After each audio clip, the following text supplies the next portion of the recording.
আর সন্ধ্যে 7টায় আমি অয়ন। একেবারে প্রভাস মণ্ডল মৃত্যু, সেই প্রভাস মণ্ডলের মৃত্যু পুলিশের গুলিতে। কারণ এই প্রভাস মণ্ডলকে নিয়ে গিয়েছিল পুলিশ, সিটের সদস্যরা গিয়েছিলেন পুনর্নির্মাণে। সেই পুনর্নির্মাণের সময় পুলিশকে হামলার চেষ্টা, তারপরেই আত্মরক্ষার্থে পুলিশের গুলি।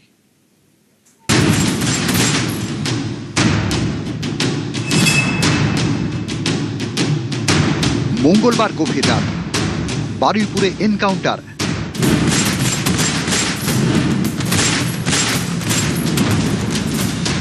নাবালিকাকে গণধর্ষণ খুনে অন্যতম অভিযুক্ত প্রভাস মণ্ডলের মৃত্যু।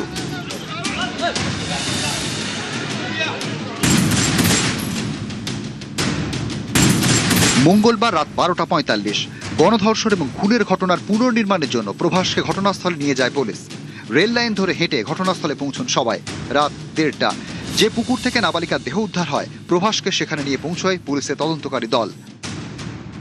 পুলিশের দাবি, এসআইটি সদস্য রনি সরকারের রিভলভার ছিনিয়ে নেয় প্রভাস, পুলিশকে লক্ষ্য করে গুলি চালায়, পালানোর চেষ্টা করে। তখনই আত্মরক্ষায় বাধ্য হয়ে গুলি চালায় পুলিশ। প্রভাসকে লক্ষ্য করে গুলি চালান এসআইটির আরেক সদস্য অর্ঘ্য মণ্ডল। পুলিশ সূত্রে খবর, প্রভাসের পাঁজর এবং পেটের ডান দিকে গুলি লাগে।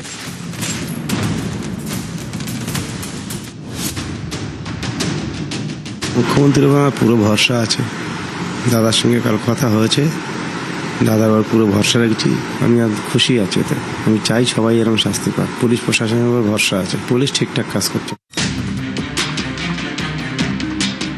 বুধবার সকালে সবার আগে এনকাউন্টার স্পটে পৌঁছয় নিউজ 18 বাংলা।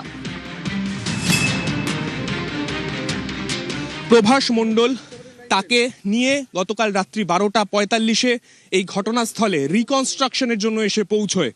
প্রভাস মণ্ডলকে নিয়ে আসার পরেই, যেটা পুলিশের তরফে দাবি, যে জায়গাতে এই ঘটনা ঘটেছে সেই জায়গাতে পুলিশের কাছ থেকে রিভলভার ছিনিয়ে নিয়ে, সার্ভিস রিভলভার ছিনিয়ে পুলিশের দিকে লক্ষ্য করে 1 রাউন্ড গুলি ফায়ার করা হয়।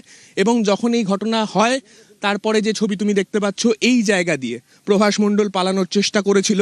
পুলিশকে বাধ্য হয়ে সেই সময় আত্মরক্ষার্থে গুলি চালাতে হয়। পুলিশকে লক্ষ্য করে গুলি চালানোর পরে পাল্টা গুলিতে এই জায়গাতেই প্রভাস মণ্ডলের মৃত্যু হয়।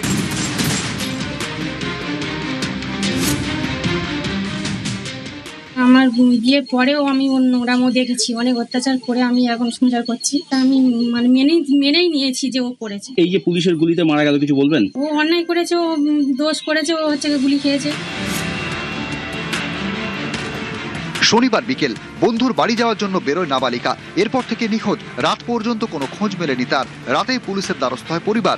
রবিবার সকালে এলাকার একটি পুকুর থেকে উদ্ধার হয় নাবালিকার বস্তাবন্দি দেহ। সিসি ক্যামেরার ফুটেজে দেখা যায় মেয়েটিকে সঙ্গে করে নিয়ে যাচ্ছে এক ব্যক্তি। ফুটেজ দেখে অভিযুক্ত প্রভাস মণ্ডলকে চিহ্নিত করেন স্থানীয়রা। এই প্রভাস মণ্ডলকে নিয়েই নাবালিকার দেহ উদ্ধার।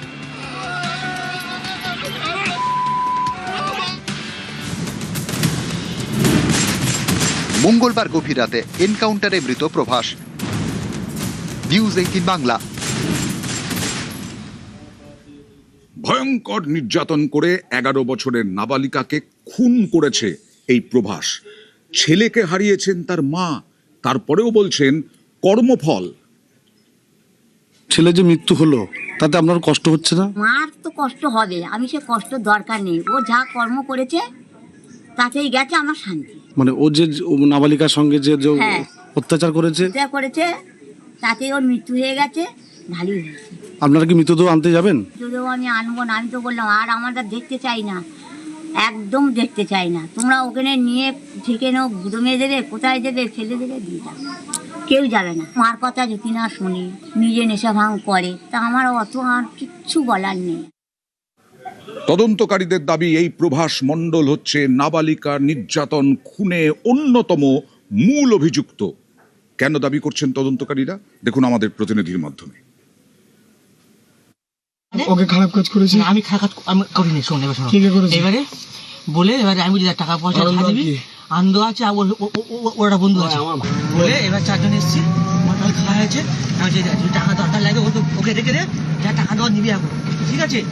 ও বলে না, আমি তোর কথা শুনবো না, ঠিক আছে? আমার ঠেলা ফেলে দিয়েছে খরচ করে, ঠিক আছে? নিয়ে ওর ট্রেনে চলে গেছে, মেয়েটা ছিলেছে বলে চুরি উঠে বাকি হয়েছে, আনন্দ চেপে মেরে দিয়েছে, মেয়ে ট্রেনে চলে যেতে পারে। কজন ছিল? 3 জন ছিল, আমার 4 জন। খারাপ কাজ কে করেছে? খারাপ কাজ আমি করিনি, আর সত্যি কথা বলতে পারবো না, আমি জানি করেছে না। ওরা বলতে পারছে ওরা করতেছি না, কিন্তু আমি তো এই ভাগে আমি ছিলাম, ওরা নিয়ে তারপর আমি ছিলাম না, ওইদিকে চলে গেছে, ভয়তে চলে গেছে।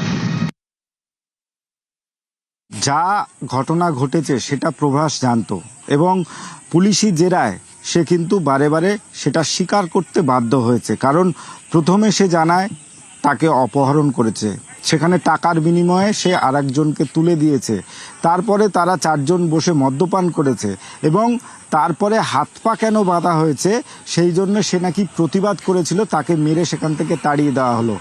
তারপরে প্রশ্ন হলো যে সকালবেলার সেই কি করে এই পুকুরকে চিহ্নিতকরণ করলো এবং সেখান থেকে সে যেখানে দেখিয়েছিল ঠিক সেই পুকুর থেকে কি করে বস্তা থেকে তা ওই নাবালিকার দেহ উদ্ধার হলো। এখানেই তদন্তকারীদের বিশেষ করে নজর কেড়েছিল প্রভাসের বক্তব্য এবং বারে বারে তাকে যখন জিজ্ঞেস করা হয় বারে বারে বয়ান সে পরিবর্তন করতে থাকে। আর তখনই তদন্তকারী আধিকারিকরা দফায় দফায় তাকে জিজ্ঞাসাবাদ করে, কিন্তু খুনের মোটিভ এখনো পর্যন্ত স্পষ্ট করতে পারেনি। সে বারে বারে বয়ান বদল করেছে, বারে বারে কিডন্যাপিংয়ের তথ্য সামনে এসেছে, বারে বারে তার নির্যাতনের তথ্য সামনে এসেছে, বারে বারে তাকে মেরে সেখান থেকে তাড়িয়ে দেওয়া হয়েছে এই তথ্য সামনে এনেছিল।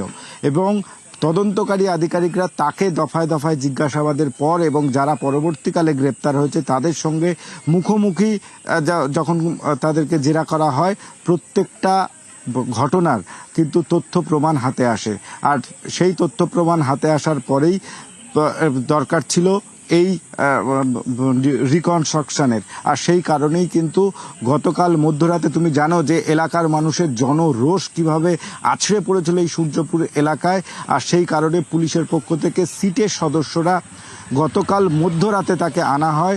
এই যে আমি যেখানে দাঁড়িয়ে আছি ঠিক আমার থেকে 100 মিটার দূরে একটি নির্জন জায়গা, সেখানে পুকুরের মধ্যে মানুষের যাতায়াত খুব কম, সেই বাগানে নিয়ে যাওয়া হয় এবং সেখানে গিয়ে সে গতকাল রাত্রেও পুলিশকে কিন্তু বিভ্রান্ত করেছে এবং সুযোগ বুঝেই রনি সরকারের যে সার্ভিস রিভলভার ছিনিয়ে নিয়ে পুলিশকে লক্ষ্য করে গুলি চালিয়ে দেয় এবং তখনই আত্মরক্ষার তাগিদে গুলি চালাতে বাধ্য হয় অর্ঘ্য মণ্ডল।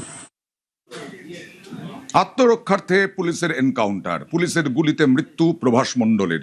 কিভাবে ব্যাখ্যা করবেন আইনজীবী অনির্বাণ গুহ ঠাকুরতা আর বিশেষ সরকারি আইনজীবী বিভাস চট্টোপাধ্যায় কি ব্যাখ্যা দিলেন দেখুন।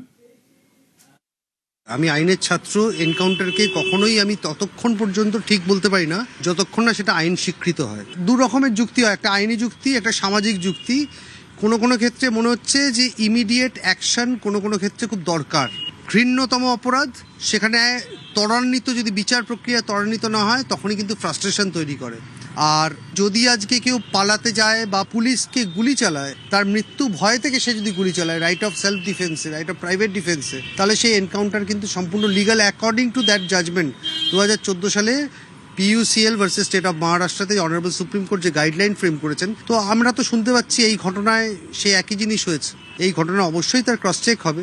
তাতে যদি আলটিমেটলি ক্রস চেকড হয়, শুধু শুধু গুলি চালাননি, উনি বাধ্য হয়েছিলেন গুলি চালাতে, তাহলে অসুবিধা কোথায়? যে কোনো কাস্টোডিয়াল ডেথের ক্ষেত্রে আইনে যে প্রভিশন আছে আন্ডার 196 অফ BNSS, তাতে যা যা বলা হয়েছে সেই অনুযায়ী অ্যাজ পার ল প্রতিটি জিনিস বারুইপুর পুলিশ এবং ওয়েস্ট বেঙ্গল পুলিশ মেনটেন করছে।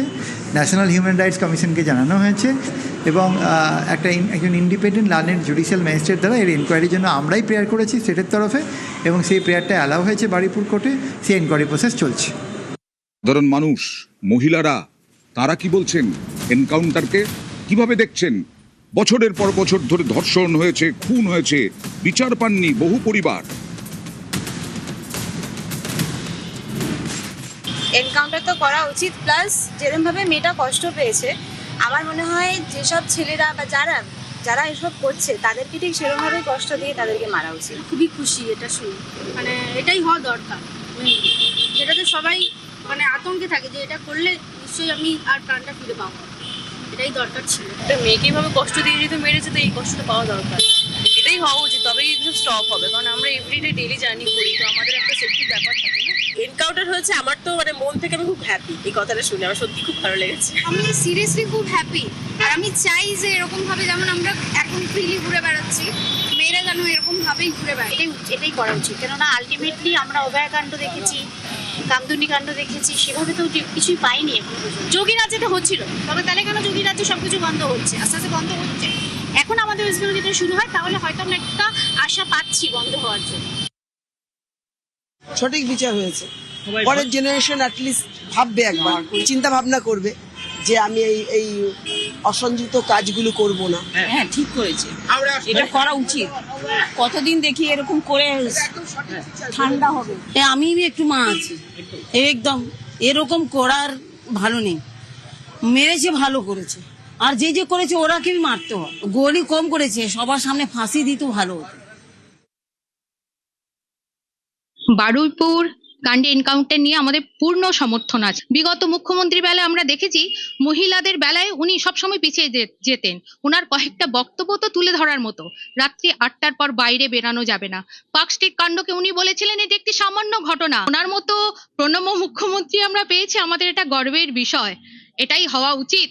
সকালে জমা, বিকেলে খরচ, এটা যে শুরু হয়েছে এটা যেন শেষ না হয়। একটা ছোট বাচ্চাও তাদের লালসার ঊর্ধ্বে নয়। এক্ষেত্রে এনকাউন্টার ছাড়া আমরা আর কি বলতে পারি বলুন তো? আজ যে ঘটনাটা ঘটেছে সেটা একেবারেই সঠিক। এর ফলে সমাজে কিন্তু সুস্থতা আসবে, কারণ প্রতিটি মানুষের মাথায় থাকবে যে এইভাবেও শাস্তি হয়, এবং এর ফলে কিন্তু ধর্ষণের পরিমাণটা কমবে বলেই মনে করা হচ্ছে। দেখুন কতদিন বিচার চলবে, ধর্ষকদেরকে রীতিমতো পোষা হচ্ছে খাবার দিয়ে। এভাবে বাঁচিয়ে না রেখে, এভাবে বিচার ব্যবস্থাকে আটকে না রেখে যদি সঙ্গে সঙ্গে একটা ফয়সলা হয় আর কি, তাহলে অবশ্যই এটাই সবচেয়ে সঠিক সিদ্ধান্ত। এনকাউন্টার হলো, এটা একটা মানে আমরা চেয়েছিলাম যে মানুষের চোখের সামনে ঘটবে এবং তাতে এই ধর্ষকগুলো শিক্ষা পাবে এবং আরো 5টা মানুষ এটাকে ভাববে, এবং এটাকে আমরা চরমভাবে সাপোর্ট করছি। সরাসরি এরকম অ্যাকশন হওয়াটাই আমরা পূর্ণ সমর্থন করছি নতুন সরকারকে। এই ব্যাপারে পালাতে গেল কেন? সে অপরাধ করেছিল তাই পালাতে গেছে। সে যদি অপরাধী না হতো তাহলে পালানোর দরকার ছিল না। এটা একটা দৃষ্টান্তমূলক শাস্তি। পুলিশ তার নিজের ভূমিকা পালন করেছে। একটা অপরাধী যখন পালাচ্ছিল তাকে ধরার ক্ষেত্রে যেটা করার সেটা করেছে। এনকাউন্টার হয়েছে তো ভালো লাগলো এটা শুনেই যে দোষীর শাস্তি সবসময় আমরা সবসময় চাই। মেয়েদের নিরাপত্তাটা না হারিয়ে যেতে বসেছিল, এবং আমরা দেখছিলাম বারবার এই ঘটনাগুলো ঘটছিল, তারপরে গ্রেপ্তার হচ্ছিল, একটা দীর্ঘ সূত্রিতা সব জায়গায়, তারপর কেমন করে জানি দোষী অনেক সময়ই দেখছিলাম ছাড়া পেয়ে যাচ্ছিল। তো আমরা কোথায় জানি ভরসাটা হারিয়েই ফেলছিলাম, মনের জোর এলো। পরবর্তীকালে এই সব কাজ করার আগে 10বার চিন্তা করবে যে তাদের করা উচিত কিনা। এনকাউন্টারটা অনেকদিন আগেই দরকার ছিল। যখন আমরা অভয়ের জন্য আমরা পথে নেমেছিলাম তখন আমরা বিচার চেয়েছিলাম, বিচার এখনো পাইনি আমরা। এই ঘটনাটার যে একটা এত তাড়াতাড়ি একটা এনকাউন্টার হবে, এটার জন্য আমরা খুব খুশি। আমরা সাহস পাচ্ছি যে না, রাত 11টা 12টাতেও কোনো দরকারে বা কোনো কাজে আমরা একা বেরোতে পারবো। অপরাধ হলেই আলটপকা মন্তব্য, সেদিন এখন অতীত। বারুইপুরের কাণ্ডের পর কড়া প্রশাসন, এনকাউন্টার।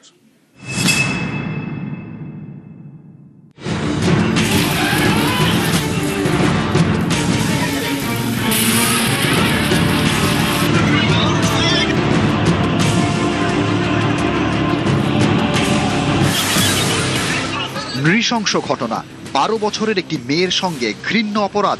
খবর প্রকাশ্যে আসা মাত্রই অ্যাকশনে সরকার, তৎপর মুখ্যমন্ত্রী, আসরে রাজ্য প্রশাসন।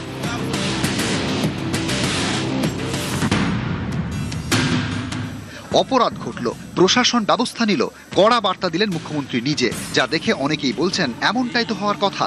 রাজ্যে কোনো অপরাধের ঘটনা ঘটলে রাজ্যের প্রশাসনিক প্রধান কড়া বার্তা দেবেন, ব্যবস্থা নেবেন, এটাই তো স্বাভাবিক। বদলের সরকারের কাছে এই আশা তো করা হয়েছিল, এটাই তো এতদিন হতো না। নানা সময় শোনা যেত নানা আলটপকা মন্তব্য। পার্ক স্ট্রিটে গণধর্ষণ, তৎকালীন মুখ্যমন্ত্রী মমতা বন্দ্যোপাধ্যায় বললেন সাজানো ঘটনা। মুখ্যমন্ত্রীর মতামতের বিরুদ্ধে গিয়ে তদন্ত চালিয়ে রাজরোষের মুখে পড়েন সে সময় লালবাজারের গোয়েন্দা প্রধান দময়ন্তী সেন। 2012 সালে কাটোয়াগামী ট্রেনে এক গৃহবধূকে ধর্ষণের অভিযোগ ওঠে।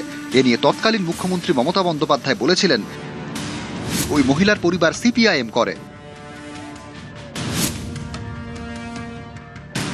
কামদুনি গণধর্ষণের পর শোনা গিয়েছিল ছোট ঘটনার তত্ত্ব।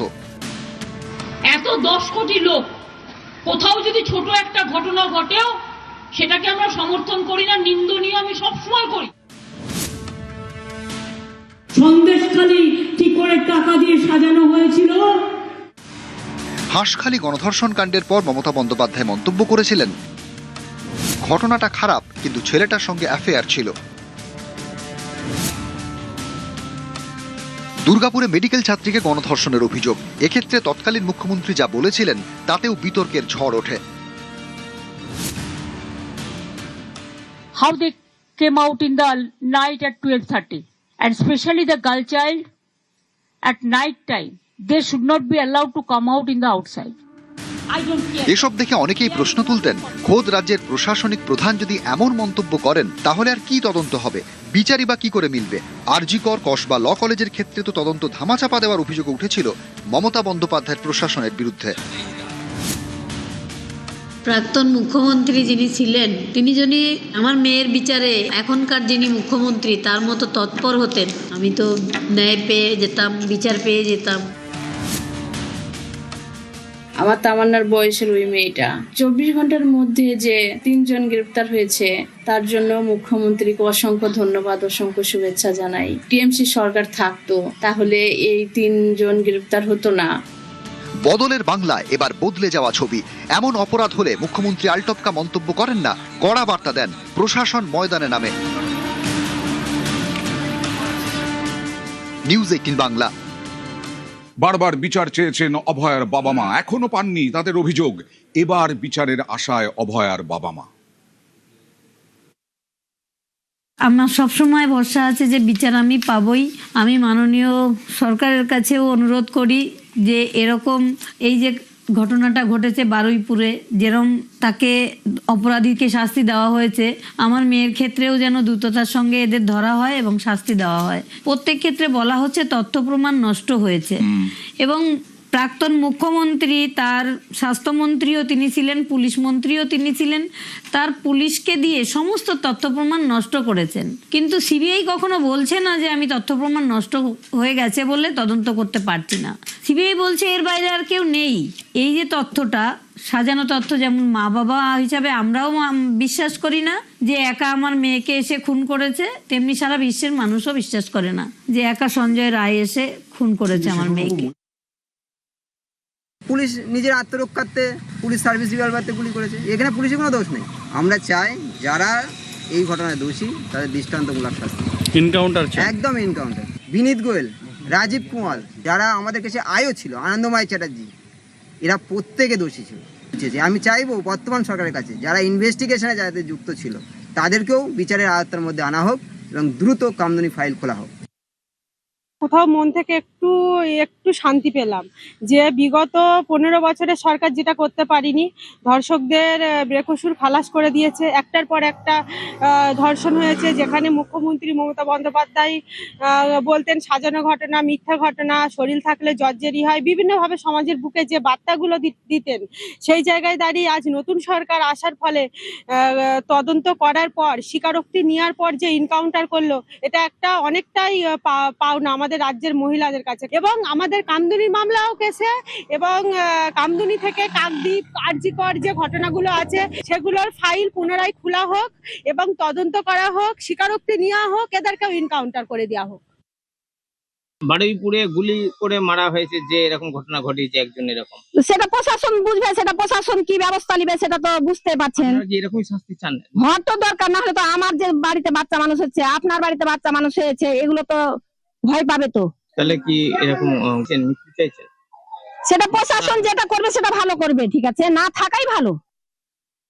যার যাই সে ছাড়া কেউ বোঝে না। আমার গেছে, আমি জানি সেই কষ্টের সময়টা কিভাবে গেছে, আর যাদের বারুইপুরে গেছে তারাও কষ্টটা পাচ্ছে। তখনকার দিনের সরকার কোনো রকম হেল্প করেনি। এই ধরনের অপরাধের যে একটা বড় শাস্তি হয় সেরকম কখনোই চাইতো না, তার জন্যই তো আরজিকর ঘটে উঠেছিল। এনকাউন্টার করার প্রয়োজন আছে। আমি খুব খুশি, খুব সুন্দর ডিসিশন। অবশ্যই, না হলে অপরাধ কমবে না। এইটার দেখুন খুব প্রভাব পড়বে এবং খুব ভালো দিক আছে। আমার ব্যক্তিগত মত এনকাউন্টার। একটাই কথা শুভেন্দুবাবু বলেছেন যে সকালে তুলবো বিকেলে খরচ করে দেবো, ব্যাস, ফাইনাল কথা। দারুণ কথা। এটাই তো হওয়া উচিত। এই অপরাধের এটাই শাস্তি। অবশ্যই। আমিও সাজা মেনে নিই না, আমি তাদের ফাঁসি চাই।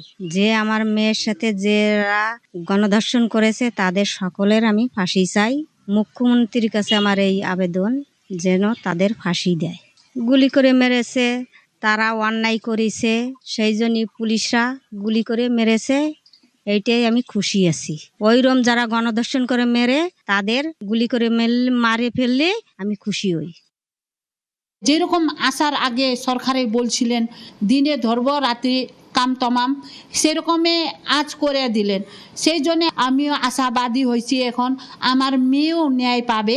মোহাম্মদ আব্বাস আজ পর্যন্ত জেলের ভাত খায়া সুস্থভাবে জেলে থাকতে পাবে না। শুধু 20 সাল সাজাতে হবে? শুভেন্দ্র স্যার, আপনি আমাকে একটু সময় দেন, আমি আপনার কাছে দেখা করতে চাই, আমি আমার কেস আপনার সাথে ডিসকাস করতে চাই। মোহাম্মদ আব্বাস ওকে ফাঁসি লাগবে, ওর ছাড়া কিছু লাগবে না স্যার। ফাঁসি ফাঁসি ফাঁসি স্যার, নাইলে কোনো অপরাধীর মনে ভয় থাকবে না। ওরের মেয়েকে মারবে আর নিষ্পিকির ভাবে ওরা ঘোরাচলা করবে। এই সরকারকে ধন্যবাদ যে ছোট্ট মেয়েটাকে যে মেরেছে সেই ক্রিমিনালকে অন্তত এই দুনিয়া থেকে সরিয়ে দিয়েছে, সেটাও আবার 7 দিনের মধ্যে। আরও ওর সঙ্গে যারা অভিযুক্ত আছেন তাদেরকেও এনকাউন্টার কি ফাঁসি দিতেই হবে সরকারের কাছে, এটাই দাবি আমার। তামান্না চলে গেছে, যদি বিজেপি সরকার তখন থাকতো তাহলে ওই ক্রিমিনালগুলো আজ পর্যন্ত এই দুনিয়ায় থাকতো না, ক্রিমিনালগুলোদের শাস্তি হয়ে যেত। বারুইপুরে যে ঘটনা আজকে ঘটেছে সেটাকে আমরা সমর্থন করি। আমার ভাইয়ের ক্ষেত্রে আমার ভাইকে যে খুন করেছেন আমি তার এনকাউন্টার চাই, যিনি খুনি তাকে এনকাউন্টার করা হোক। আমার ভাইয়ের খুনি আমরা প্রথম থেকে একই নাম বলে এসেছি, জ্যোতিপ্রিয় মল্লিক, ওনার এনকাউন্টার চাই। যেদিকে দিকে যা ঘটছে এরকম সাজা যদি হয়, এই নরপশুগুলো আরও যারা সমাজে আছে যদি শুধরে যেতে পারে, সমাজটা হয়তো বদলে যেতে পারে। নাবালিকাকে ধর্ষণ খুনের পর যে ভয়ঙ্কর অশান্তি হয়েছিল, হিংসা যারা পথ নিয়েছিল, 200 জনকে চিহ্নিত করা হয়েছে, তাদের মধ্যে 20 জনকে গ্রেফতার করা হয়েছে। গণপিটুনি দিয়ে নিরীহ একজনকে হত্যা করা হয়েছিল, তার সঙ্গে সঙ্গে রেল লাইন ক্ষতিগ্রস্ত করা হয়েছিল, পুলিশের গাড়ি ভাঙচুর করা হয়েছিল, সিআরপিএফ এর ওপরে হামলা হয়েছিল। রবিবার উত্তাল হয় এই রকম হিংসা, তুলকালাম হয়েছিল গণধর্ষণ খুনের অভিযোগে রবিবার। বারুইপুরে অশান্তি, গণপিটুনিতে 20 জন গ্রেফতার, বাকিদের খোঁজে তল্লাশি পুলিশের। মেডিকেলের জন্য আজকে নিয়ে যাওয়া হয় ধৃতদের। কালকেই মুখ্যমন্ত্রী শুভেন্দু অধিকারী ঘোষণা করেছিলেন 200 জনকে চিহ্নিত করা হয়েছে, তাদের কাউকে ছাড়া হবে না, প্রত্যেককে গ্রেফতার করা হবে। সেই মতোই 20 জনকে গ্রেফতার করা হলো। মব লিঞ্চিং করে যাকে পিটিয়ে মারা হয়েছে ইন্দ্রজিৎ মন্ডল, উনিও ইনোসেন্ট। পুলিশ আমাকে যা বলেছে তা আমার কথা নয়, তার পরিবারের সঙ্গে আমি মিট করেছি, তিনিও জাস্টিস পাবেন। যত পুলিশের গাড়ি ভেঙেছেন, রেল লাইন উপড়েছেন, প্রায় অ্যাপ্রক্স 200 আইডেন্টিফাইড হয়েছে, প্রত্যেককে অ্যারেস্ট করা হবে। একটা লোককেও ছাড়া হবে না। পিছন থেকে যারা উস্কেছেন, পলিটিক্যাল লোক যারা ইলেকশনে রিজেক্ট হয়েছে, কেউ ক্ষমতা থেকে গেছেন, কেউ 0 থেকে 1 হয়েছেন, এবং radical force, anti national force যারা পিছন থেকে উস্কেছেন তাদেরকেও আইডেন্টিফাই করা হয়েছে, তাদেরকেও ঠিক প্রপারলি শিক্ষা দেওয়ার কাজ সরকার করবে। আর মব লিঞ্চিং করে যে নিরীহ লোকটাকে ছেলেটাকে মেরে দিয়েছে, সেখানেও যারা হত্যাকারী তাদেরকেও মার্ডার কেসে যুক্ত করা হবে। পুলিশকে ডাইরেক্ট ইনস্ট্রাকশন আছে, যারা যারা হুলিগানিজম করেছে পুরো দিন ধরে তাদের এগেনস্টে অ্যাকশন হবে। প্রায় 200-র বেশি আইডেন্টিফাইড লোক, তাদেরকে আমি পরিষ্কার বলে গেলাম যারা উস্কানি দিয়েছে, কারোর ইন্ধনে, পলিটিক্যাল বায়াসনেস নিয়ে, মিডিয়াতে পাবলিসিটির লোভে, সোশ্যাল মিডিয়ায় চিপ ভিউয়ার্স বাড়ানোর জন্য ওদেরও কিন্তু ছাড়া হবে না, তারাও ভুগবে, এটুকু আমি বলে দিই। আমাদের অনেকগুলো পুলিশকেই ইনজোর করেছিল এরা অত্যন্ত খারাপ কাজ করেছে, গুন্ডাদের ভুগতে হবে, প্রত্যেককে অ্যারেস্ট করব। এখানে আরএন টেগোরে একজন ছিলেন লেডি, আরেকজন ট্রিটমেন্ট করে বেরিয়ে গেছেন, ইনি অ্যাডমিশন আছেন, এনার ভালো চোট আছে, ওটি হবে কালকে। আমি আমার কনস্টেবল ভাইকে বলে এলাম, সরকার আছে সাথে। মহিলা কনস্টেবল ভর্তি আরএন টেগোরে, উনি এখন ঠিক আছে, উনার রিপোর্ট নিলাম আমি, ঠিক আছেন। ওনার কালকে ওটি হবে, ওনার সিরিয়াস আছে, ওনারও সিরিয়াস ছিল কিন্তু is now out of danger. এনার কালকে ওটি হবে বলে এলাম, পুরো ডিপার্টমেন্ট সাথে আছে, সব গুন্ডাকে ধরা হবে। ওখানে যারা নেতাগিরি মাতব্বরি করেছে হবে, প্রত্যেক কাউকে ছাড়া হবে।